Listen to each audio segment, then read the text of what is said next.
Hey everybody, this is Darren Van Dam, and you are watching Flick Connection, and today it's time for the Flicks of the Week, where I'm going to give you my top picks from every major streaming service, as well as my picks this week for rentals and the theater.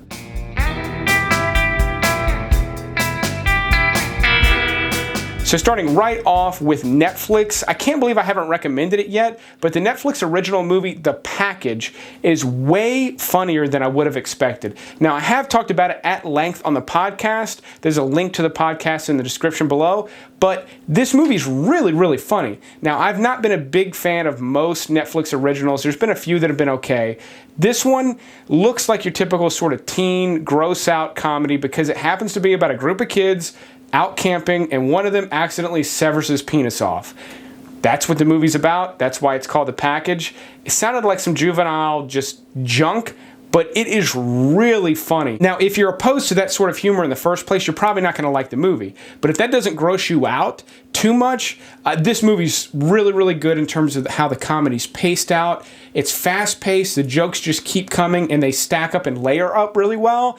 And then the adventure that ensues after the guy cuts his dick off is insane. Like, it just keeps going. The movie's not that long, but I remember watching it feeling like we'd been watching it for 2 hours because so much had happened, and there were still like 30 minutes left. It was really, really impressive. So I think this is one of the better efforts for Netflix so far. For another Netflix pick to make up for the juvenile, gross-out humor I just recommended you, Unforgiven just recently got added. I very recently did a list of Western movies. I'll put a link to that in the description as well, because why not? But Unforgiven got added like the week after I put that video out, which is a shame because it probably would have made #1.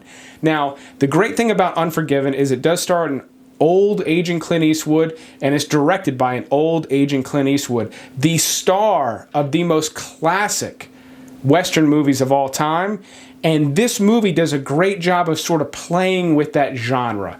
It's sort of a new phase of Westerns and sort of like a postmodern sort of Western.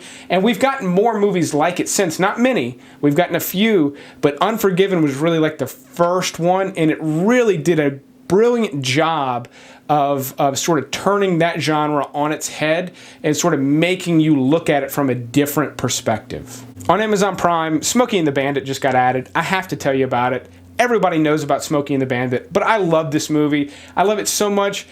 I honestly think if YouTube ever becomes my full-time gig, I'm going to rent a T-top, get the outfit, get the cowboy hat, and drive from Atlanta to Texas and pick up beer and drive back. I think I'm gonna document it. I'm gonna do the whole thing. I'm gonna do the Smokey and the Bandit run. That's how much I like this movie. I'm not gonna bother to tell you about the movie because you know it. I'm just alerting you to the fact that it just got added. Another classic, one of my all-time favorite movies actually, is There Will Be Blood. It's on Amazon Prime right now, and it's also on Hulu. If you've never seen this movie, I really feel like it's a must-watch, although I do know a lot of people do not like it. Now, there are plenty of people that love it like I do. What you have to know is it is slow. Not a lot happens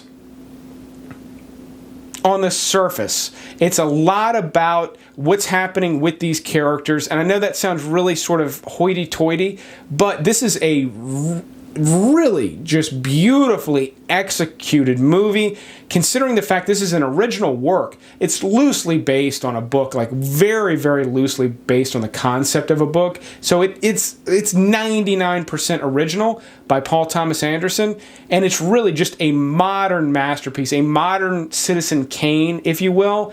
The cinematography, the sets, the costumes, all of that is beautiful, but this core story about this oil tycoon and this evangelical preacher at odds with each other is just so incredibly well done and so well told in this movie, and it's got so many good classic lines in it that I just can't get enough. So you can now check that out on either Amazon Prime or Hulu. For one more Hulu recommendation, What Dreams May Come with Robin Williams is bittersweet now that he's gone, because this movie is about him dying and going to heaven and then having to venture down into hell to retrieve his wife, who has now committed suicide after the death of her children and husband. Very, very sad subject matter. Very, very dark, but the visions of heaven and hell are so beautiful. It's such an incredible movie visually that you can kind of forgive some of the storytelling, mistakes that are made, which aren't many.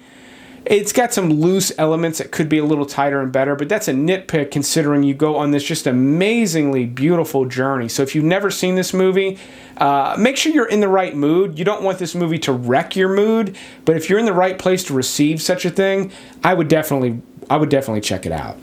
And on HBO, I couldn't come up with anything to recommend this week that I like better than Goodfellas. Goodfellas is on there. I've talked about it enough. Everybody knows by now it's my favorite movie.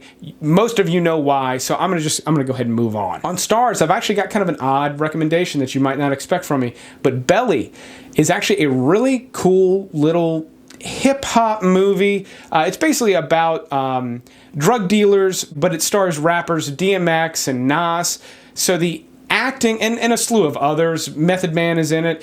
The acting in this movie is not great. It's really almost stands out. Nas is one of the worst actors I've ever seen on film, but the cinematography in this movie is beautiful. The story's really well told. It's fairly well directed if you forgive some of the acting elements.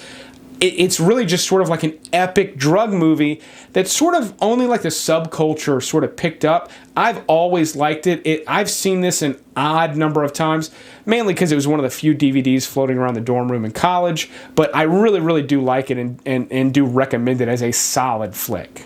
On Showtime, Spy Game is a really great movie, especially to watch now with Robert Redford retiring this month. His last movie comes out this month, and this is a great one that stars him as sort of the mentor, espionage agent that sort of mentored another agent played by Brad Pitt, who Brad Pitt is essentially like, the current iteration of Redford. So this movie was really great at sort of playing with that, and it is a good highbrow espionage flick. You're not, running around in tuxedos and banging hot chicks in this one. This is like real street level spy stuff, and it's really well done. It's been a while since I've seen it, but I own it. I really, really do like this one. If you somehow missed it, I definitely recommend going back and checking it out on Showtime. For rentals this week, Ocean's 8 is really the only major release this week worth even talking about, but I did not see it, don't really care to see it, so I'm going to go ahead and move on from that too. For a rental that is a good heist movie that I know a lot of people missed, this is going to be an older movie that is worth spending a few bucks on if you've got an itch to watch a heist movie in lieu of Ocean's 8, and that's The Lookout. Joseph Gordon-Levitt and Jeff Daniels both star in this as people with disabilities. Joseph Gordon-Levitt actually doesn't have any memory from a car accident. I know this one does not play out like Memento, but he does constantly have to leave notes and leave reminders for himself because he just can't remember how to do things, and that plays into the heist. Jeff Daniels is blind.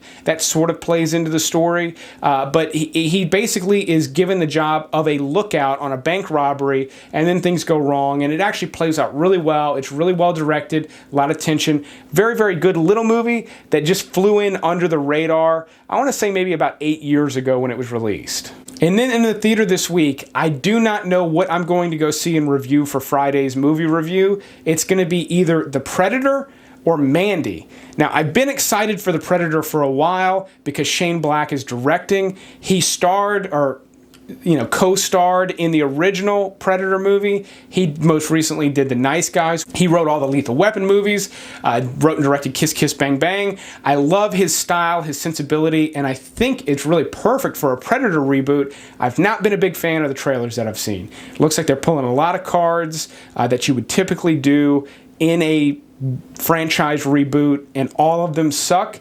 Unless they're subverting them in some sort of creative way, I'm not sure The Predator is going to work. It might.